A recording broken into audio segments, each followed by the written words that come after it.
Good morning, everybody. Dennis Engelbrecht with our Digging Deeper pod series for the Family Business Institute.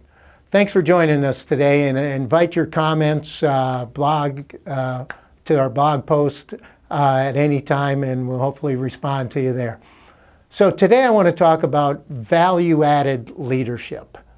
So what are we talking about here? Well, the first thing, I guess, is leaders like to think of yourself as servants. I'm sure you've heard of servant leadership, but think of yourself as a leader as serving your people, serving their needs, attending to their needs, to try to help them, be more successful, be better, sort of unlock all of the potential of your people. So you probably encounter the situation along your career where you got your first opportunity to lead, or you're giving some folks an opportunity to lead, and it could be a general superintendent position, a VP of ops, a project director, even an office manager. An opportunity to lead people instead of doing the day-to-day work yourself. And I know I have a lot of folks that I'm working with in coaching who come to me and they say, well, shoot, it was very easy to accomplish things when I went out and I ran a job and I did that. And now as a leader, it's hard to know where I'm having my effect and whether I'm actually accomplishing anything by being a leader. Maybe I should just run the tough jobs again. Well, what we want to talk about with value-added leadership is really that is the key to encompassing that leadership position and accomplishing more than you can by doing the direct work of the company.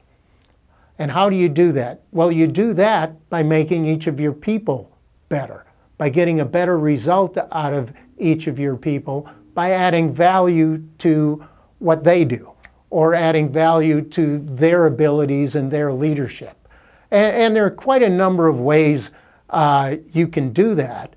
But, very simply, if you have 4 people reporting to you, and you're put in a leadership position, your objective might be to add 25% to each of those folks' abilities, output, accomplishments that they can do. So in a sense, you have to be a multiplier of your team. So what are the activities that lead to that value add? Where do you add value? There are lots of ways to add value. Planning, of course, is a great way to add value. You may have more experience than your people, maybe be able to envision a better job plan or a better way of going about this task, or whatever it is, you may be able to help them get a better plan to accomplish whatever they're trying to accomplish.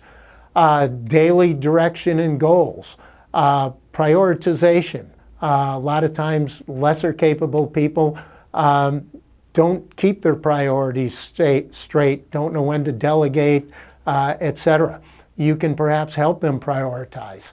Of course, you can give them advice when they encounter a situation, again, that you might have experience with. You can help guide them through that, help them problem solve, help them make decisions, or in some cases, just make decisions for them to help them get unstuck from wherever they are.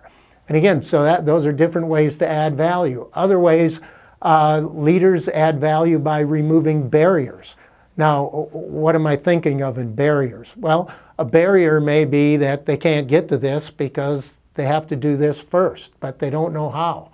Well, you can remove a barrier by giving that responsibility to somebody else, or helping them to do what they don't know how to do so they can get to what you're asking them to do.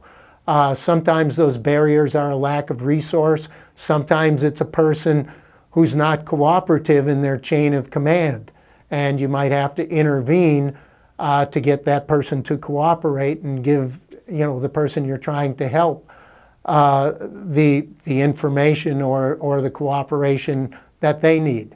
Sometimes it's providing resources, a budget, or different technology that a person needs and doesn't have. Could be training and coaching, another way to add value in a general sense.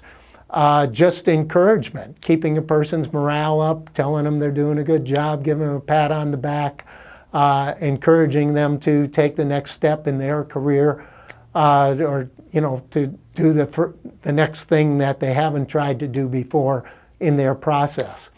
And then there's general feedback and sometimes just clarity. Leaders give clarity so people don't have to wonder if they're doing the right thing, if they're going about it the right way. You can give clarity. For leaders, some of that clarity comes by establishing a clear vision, a clear purpose for your organization, so that even if you're not there to give them guidance, they know what the right thing to do is and the thing that you would do.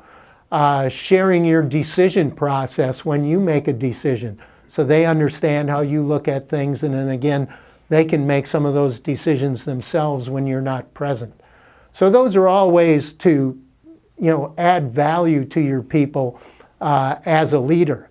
And so again, if you envision yourself no longer in that day-to-day role, and you're in the role of making others better and getting more from others, think about that as value-added leadership, and start making a list for each of your people about how you can contribute to their success and how you can make them better at their jobs. That's what leadership's all about. Thanks again for tuning in. Dennis Engelbrecht, Digging Deeper.